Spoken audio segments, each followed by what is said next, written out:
Hi, this is अजीज शुक्ला। पहले की video में हम लोगों ने ऑर्गेनिक केमिस्ट्री के कुछ इंपॉर्टेंट टॉपिक को कवर कर लिया था। आज का जो वीडियो है वो स्पेशल होने वाला है। कुछ टॉपिक ऐसे भी हैं जो ऑर्गेनिक केमिस्ट्री में रह गए हैं, उनको पढ़ाना है। देखिए, सबसे पहली बात कि आज का जो वीडियो है वो किस टॉपिक पर है, आइए उस टॉपिक की बात करते हैं। तो टॉपिक आपके सामने है structural representation of organic compound. कल हम लोगों ने इंट्रोडक्शन टेट्रावैलेंसी ऑफ कार्बन के बारे में सीख लिया था। अगर आपने पहले की वीडियो नहीं देखा है तो पहले की वीडियो वॉच करें। टेट्रावैलेंसी ऑफ कार्बन और इंट्रोडक्शन क्या है वो सब सीख लिया था। आज का जो वीडियो है उसमें सिर्फ और सिर्फ हम बात करेंगे structural representation of organic compound. देखिए, क्या है कि ऑर्गेनिक कंपाउंड बहुत सारे हैं। कल भी बताया गया था कि ऑर्गेनिक कंपाउंड का नंबर इवन बहुत ज्यादा है। तो हमें क्या करना है कि ऑर्गेनिक कंपाउंड के स्ट्रक्चर कैसे हैं, हमें उनके बारे में जानना है। सबसे पहले बात करें तो लुईस ने एक स्ट्रक्चर दिया जिसे बोला गया डॉट स्ट्रक्चर। देखिए, अधिकतर पूछ दिया जाता है कि दिए गए फॉर्मूले का एक स्ट्रक्चर बनाइए, तो हम क्या करते हैं, हम कंफ्यूज हो जाते हैं कि कौन सा फॉर्मूला क्या है स्ट्रक्चर। हालांकि हम स्ट्रक्चर के टाइप ही नहीं जानते। तो हमें क्या करना है कि पहले हमें स्ट्रक्चर के बारे में समझना है कि क्या है स्ट्रक्चर, कैसे बनते हैं स्ट्रक्चर और कितने टाइप के स्ट्रक्चर हैं। आइए बात करते हैं सबसे पहले स्ट्रक्चर की, जो कि है लुईस का एक डॉट स्ट्रक्चर। क्या है लुईस का एक डॉट स्ट्रक्चर, लुईस का एक डॉट स्ट्रक्चर। सबसे पहला स्ट्रक्चर क्या है, जो कि है लुईस का एक डॉट स्ट्रक्चर है। देखिए, कंडीशन क्या है कि हम स्ट्रक्चर बनाते जाते हैं कार्बन से रिलेटेड कंपाउंड के, लेकिन हम प्रॉपर रूप से नहीं समझ पाते कि स्ट्रक्चर का फॉर्म कैसा है, उसका टाइप कैसा है।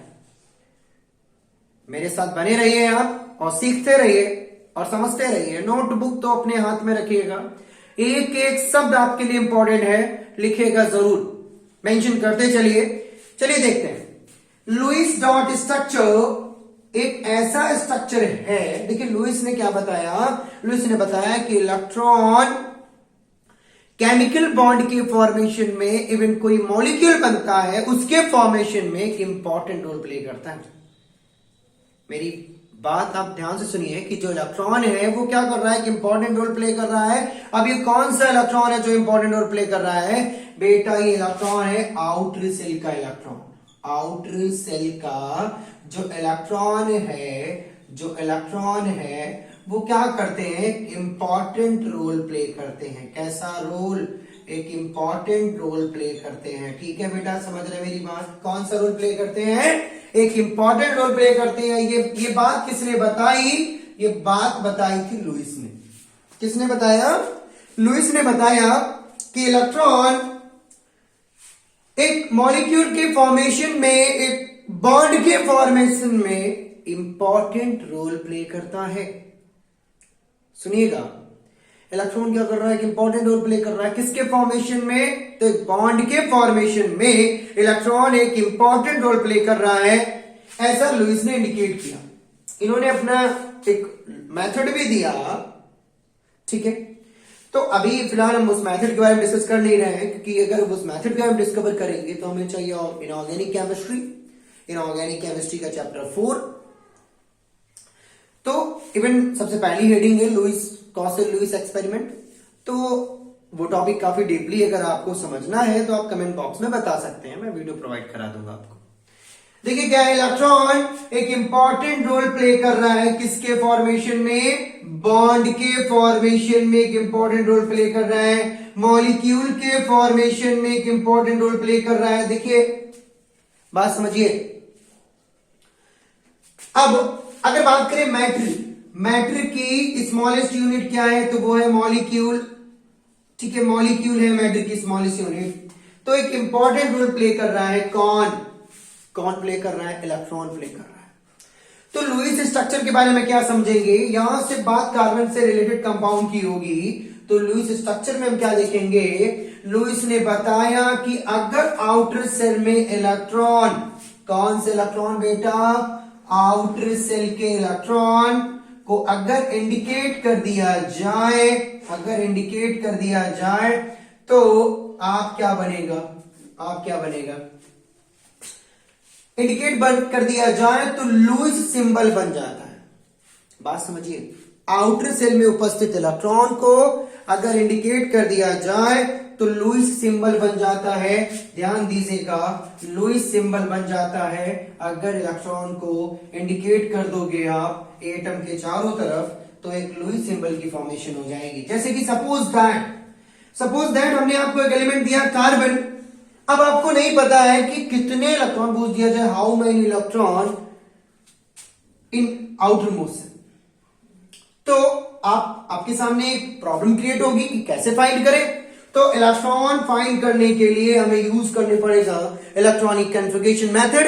इलेक्ट्रॉनिक कॉन्फ़िगरेशन मेथड से हम इलेक्ट्रॉन फाइंड करेंगे। आइए फाइंड करते हैं 2,4, जैसा कि इसका एटॉमिक नंबर है 6 एटॉमिक नंबर है, तो इलेक्ट्रॉन कितना होगा बेटा आउटर सेल का 4।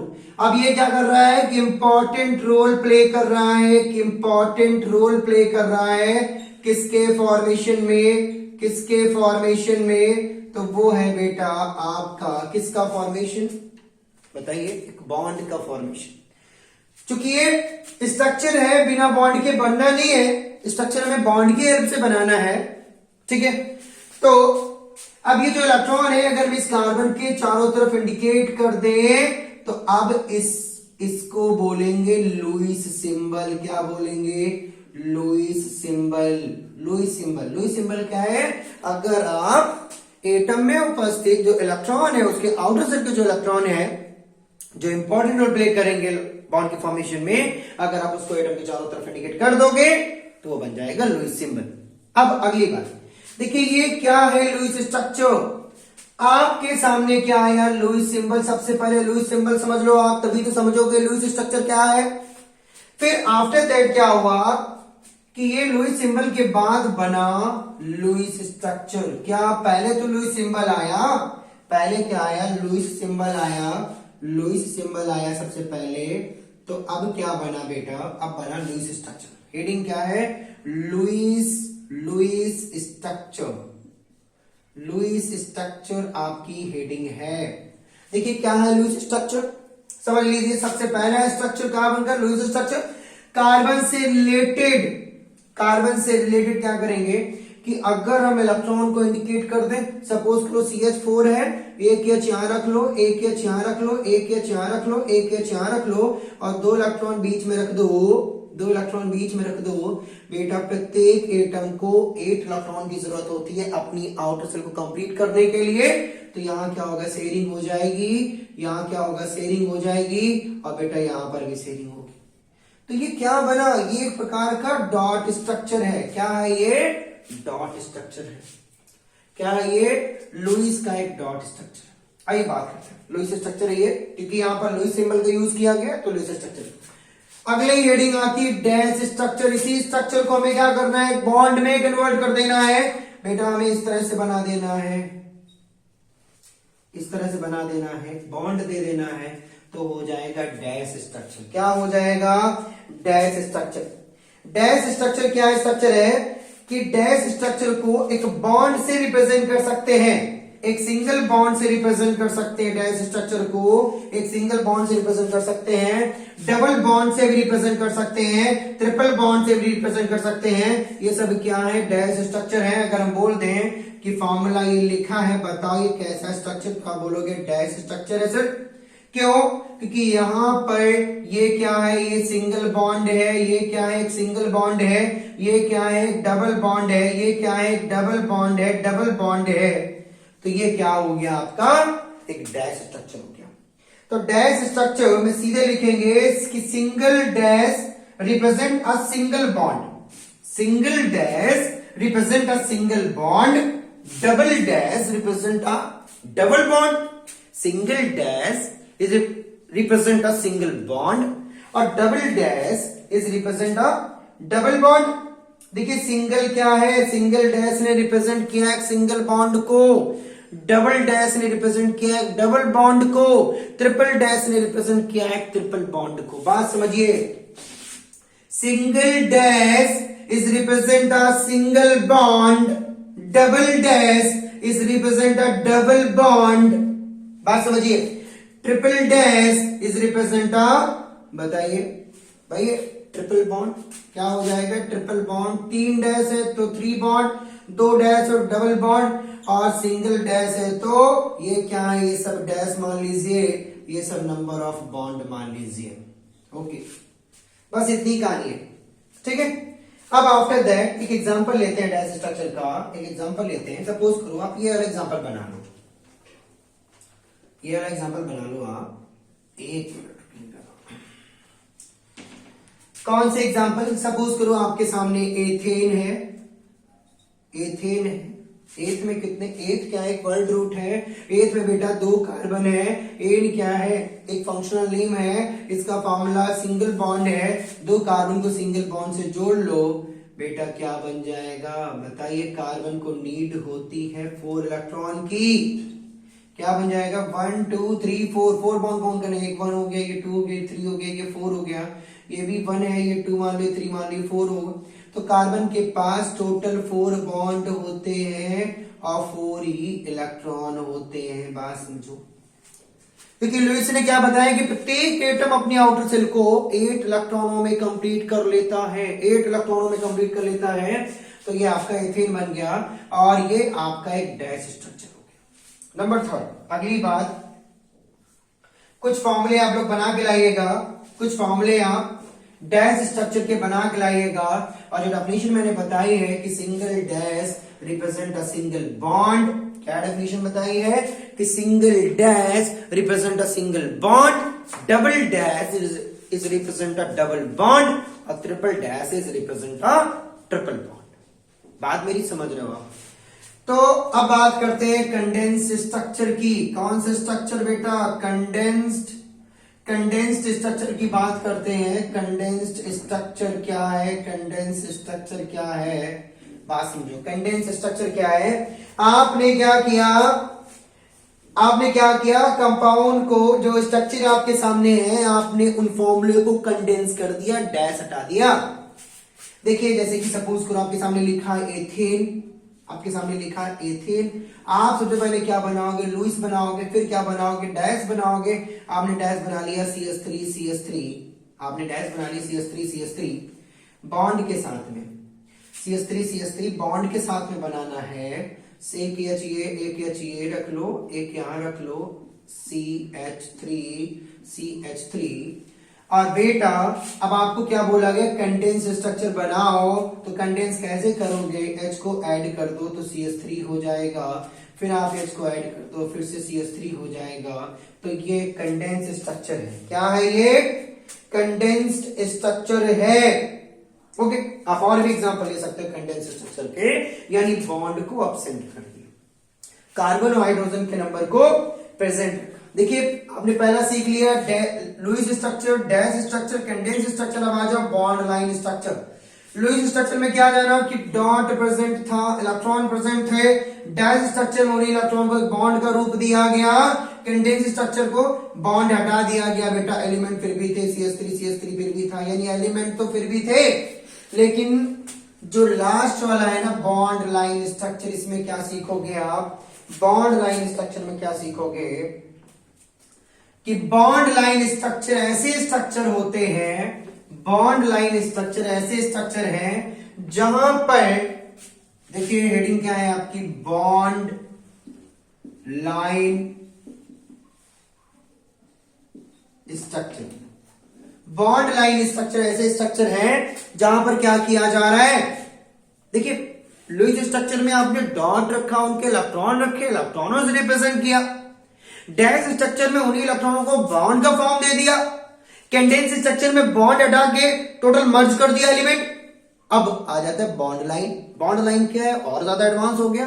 पहले इलेक्ट्रॉन रख रहे थे, फिर इलेक्ट्रॉन हटा दिया, बॉन्ड रख लिया, बॉन्ड हटा दिया, फॉर्मूला ऐसे ही लिख लिया। अब क्या जरूरत है कि कार्बन हाइड्रोजन नंबर ही नहीं लिखेंगे, अदर एलिमेंट के नंबर लिखेंगे।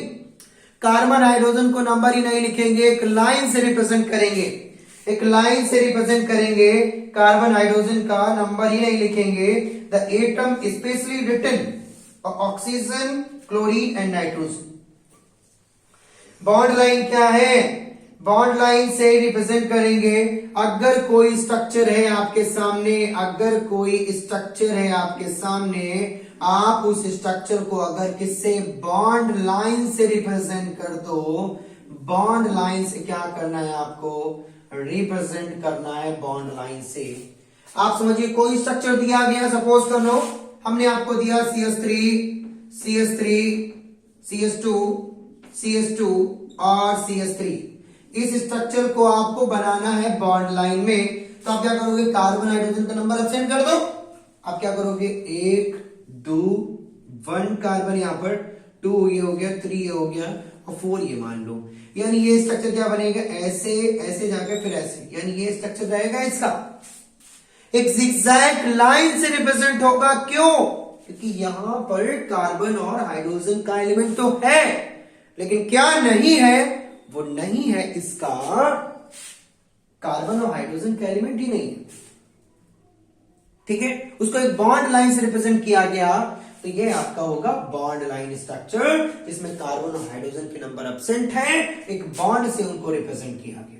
अगर पूछ दिया जाए बॉन्ड लाइन स्ट्रक्चर में क्या एडिशनल है, तो बता दो कि कार्बन और हाइड्रोजन को एक बॉन्ड के फॉर्म में रिप्रेजेंट किया जाता है बॉन्ड लाइन स्ट्रक्चर में। ओके, अब आ जाओ अगली बात। कुछ प्रॉब्लम भी है, प्रॉब्लम एनसीईआरटी में दी गई है। आपकी प्रॉब्लम है 12.4। 12.4 प्रॉब्लम नंबर, देखिए ध्यान से, प्रॉब्लम नंबर 12.4 देखिए क्या है। प्रॉब्लम नंबर 12.4, ईच लिखा है expand each of the following condense formula into their complete structure formula. लिखा है एक कंडेंस फॉर्मूला दिया गया है, एक कंडेंस फॉर्मूला दिया गया है, उसको बदलना है डैश के फॉर्म में, उसको बदलना है डैश के फॉर्म में। एक कंडेंस फॉर्मूला दिया गया, देखो फॉर्मूला दिया गया है CH3 से लेकर, क्या लिखा है? CH3 CH2 C double bond O single bond CH2 और बॉन्ड नहीं लिखा है, बॉन्ड नहीं लिखेंगे हम लोग, बॉन्ड नहीं लिखा है, एक बार फिर से लिख लो। CH2 CO CH2 और CH3 ये कंडेंस स्ट्रक्चर है। कैसा स्ट्रक्चर है? देखो अब देख कर बताओ, क्या नहीं है यहां पर? बॉन्ड नहीं है। हमें क्या करना है? ये कंडेंस्ड स्ट्रक्चर है। कैसा है? कंडेंस्ड स्ट्रक्चर है। ये जो दिया गया स्ट्रक्चर है, ये कंडेंस्ड स्ट्रक्चर है। अगर ये कंडेंस्ड स्ट्रक्चर है, हमें क्या करना है? इसको किसके फॉर्म में ले जाना है? हमें इसको ले जाना है, बताइए, डैश के फॉर्म में ले जाना है। हम क्या करेंगे? डैश लगा देंगे, यानी CH फिर C है, फिर H2 है, फिर H है, फिर C है, डबल बॉन्ड O कर लो, फिर C, फिर H, फिर H, फिर C, फिर H और H। तो ये क्या हो गया? इसी का तो फॉर्मूला है, लेकिन है बिल्कुल सेम। ये कंडेंस्ड स्ट्रक्चर है, ये कंडेंस्ड स्ट्रक्चर है, ये एक डैश स्ट्रक्चर है। दोनों में अंतर क्या है? सिर्फ और सिर्फ स्ट्रक्चर का। दोनों में अंतर क्या है? सिर्फ और सिर्फ स्ट्रक्चर का अंतर है। बस फॉर्मूला सेम है, स्ट्रक्चर डिफरेंट है। यहां पर कंडेंस था, यहां पर डैश बन गया, बस इतना अंतर है। बॉन्ड लाइन रिप्रेजेंट हो रही है। अब आइए अगली बात करें। प्रॉब्लम 12.4 में एक एग्जांपल नहीं है बेटा, 2 एग्जांपल दिए गए हैं। एक लिखा है CH3 CH ट्रिपल बॉन्ड नहीं सॉरी डबल बॉन्ड दिया गया है, डबल बॉन्ड CH2 का होल थ्राइस और फिर लिखा है CH3, ये दिया गया है। ये प्रॉब्लम 12.4 का ये बी पार्ट है। ए पार्ट हमने आपको भी समझा दिया, बी पार्ट है। इसका आंसर आप कमेंट बॉक्स में दीजिए, आंसर गिव करिएगा। किस तरह से दिए गए फॉर्मूले को आप डैश के फॉर्मूले में कन्वर्ट कर सकते हो। इस फॉर्मूले को आपके डैश फॉर्मूले में बदलना है, ये जो स्ट्रक्चर सामने दिया गया है ये आपको डैश के फॉर्म में बनाना है। किसके फॉर्म में? डैश स्ट्रक्चर के फॉर्म में आपको ये गिव करना है। कमेंट बॉक्स में आंसर गिव करिए। एक और प्रॉब्लम है 12.5 प्रॉब्लम एनसीईआरटी की। देखिएगा ध्यान से, पूरी एनसीईआरटी की सारी प्रॉब्लम कवर अप होंगी, बस बने रहिए लगातार। 12.5 एनसीईआरटी की प्रॉब्लम नंबर 12.5 प्रॉब्लम नंबर क्या है? प्रॉब्लम है for each of the following compound right a condense formula and also bond line formula. देखिए एक फॉर्मूला दिया गया एक का, हाँ क्या बोला गया है कि इस फॉर्मूले को कंडेंस फॉर्मूले में बदलना है। मतलब प्रत्येक दिए गए for each of the following compound, following का मतलब होता है निम्नलिखित कंपाउंड का प्रत्येक के लिए राइट अ कंडेंस फॉर्मूला, यानी कैसा लिखना है? कंडेंस फॉर्मूला लिखना है एंड ऑल्सो बॉन्ड लाइन। देखिए एक फॉर्मूला लिखा है इन्होंने 12.5 में, फॉर्मूला लिखा है बेटा HOCH2 फिर लिखा है 1 2 3 CH2 फिर लिखा है CH फिर लिखा है CH3 और फिर लिखा है CH फिर लिखा है बेटा CH3 और फिर लिख दिया इन्होंने CH3। बोला इन्होंने इस फार्मूले को कंडेंस फॉर्म में बनाना है। इस फॉर्म में कंडेंस्ड फॉर्म में बनाना है। सबसे पहली बात, इसी फार्मूले को बॉन्ड लाइन में बनाना है। किस फॉर्म में? बॉन्ड लाइन फॉर्म में बनाना है। दो बातें बताइए, इस फॉर्मूले को कंडेंस फॉर्म में बनाना है, इस फॉर्मूले को बॉन्ड लाइन में बनाना है। दो आंसर है आपके पास। देखिए यहां पर बेटा क्या है? देखिए कंडेंस कैसे करना है इसे, कंडेंस कैसे करना है। देखो यहां पर CH2 कितने दिए गए? 3, इनको कंडेंस किया जा सकता है, यानी HO CH2 को क्या लिख सकते हैं? CH2 का होल थ्राइस लिख सकते हैं, यानी कंडेंस कर सकते हैं इसको 3 फॉर्म में। अब यहां पर CH लिखा है फिर लिखा है CH3, तो हम क्या करें? हम लिखे यहां पर ऐसे पर्टिकुलर लिख दो CH3 फिर लिखो CH3। देखो बेटा यहां पर तो वैसे इसको ऐसे लिख दे रहे हैं CH3 फिर लिख रहे हैं हम CH3। अब बेटा देखो यहां कंडेंस कर सकते हैं, 2 CH3 है, इनको कंडेंस कर लो, CH3 का होल ट्वाइस हो जाएगा। देखिए यहां CH2 को कंडेंस किया, यहां पर CH2 को कंडेंस किया, यहां पर बेटा कुछ कंडेंस नहीं हो सकता, लेकिन यहां पर एक CH3 और कंडेंस हो सकता है, तो CH3 का होल ट्वाइस हो जाएगा। अब देखिए अभी दो भाई प्रॉब्लम 12